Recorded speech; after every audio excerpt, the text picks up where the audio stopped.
Local body ఎన్నికల లబ్ధి కోసమే ప్రజాపాలన పేరుతో గ్రామాల్లో గ్రామ సభలు నిర్వహిస్తున్నారని ఎంపీటీసీల ఫోరం సిద్దిపేట జిల్లా మాజీ అధ్యక్షుడు కారంగుల కిరణ్ గౌడ్ విమర్శించారు.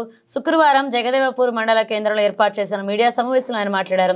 గత 10 ఏళ్లలో గ్రామాల్లో ఎన్నో గ్రామ సభలు నిర్వహించినా పోలీసుల బందోబస్తు మధ్య నిర్వహించలేదన్నారు. స్థానిక సంస్థల ఎన్నికల కోసమే కాంగ్రెస్ ప్రభుత్వం పథకాలను తెరపైకి తీసుకొచ్చిందన్నారు.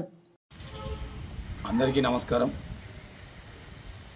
కాంగ్రెస్ ప్రభుత్వం అధికారంలోకి వచ్చి సంవత్సరం గడుస్తున్న కొద్దీ ప్రజాపాలన అంటూ జనాలను మభ్యపెట్టే ప్రయత్నం ఇంతవరకు చేస్తూనే ఉంది కదప్ప 6 గ్యారెంటీల పేరుతో ముందుకు వచ్చి ఒక గ్యారెంటీనైనా సరిగ్గా నెరవేర్చకుండా పథకాల పేరుతో జనాలను మోసం చేస్తూ ముందుకు పోతుంది. దానిలో భాగంగానే గ్రామ సభల పేరుతో ప్రతి ఊరూరా గ్రామ సభలు ఏర్పాటు చేస్తుంది. గ్రామ సభలు గత 20-30 సంవత్సరాల నుంచి కూడా గ్రామ సభలు జరుగుతూనే ఉన్నాయి. అయినా ఏ రోజు పోలీసుల మధ్యలో గ్రామ సభలు జరగడం ఇదే మొదటిసారి. ఇదైనా జనాలలోకి తీసుకెళ్ళాలి. కానీ ఇది గ్రామ సభలు అనేది గ్రామాల్లో చెప్పుకునే విధంగా ఉండాలి.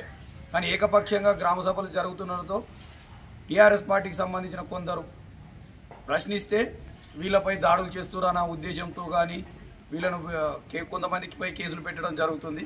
ఇది కరెక్ట్ ప్రభుత్వం కాదు. అందరూ ఏమనుకుంటున్నారంటే ఇందిరమ్మ రాజ్యం అనుకుంటున్నారు. కాదు, ఇది రేవంత్ రెడ్డి రాజ్యం, రేవంత్ రెడ్డి పరిపాలన.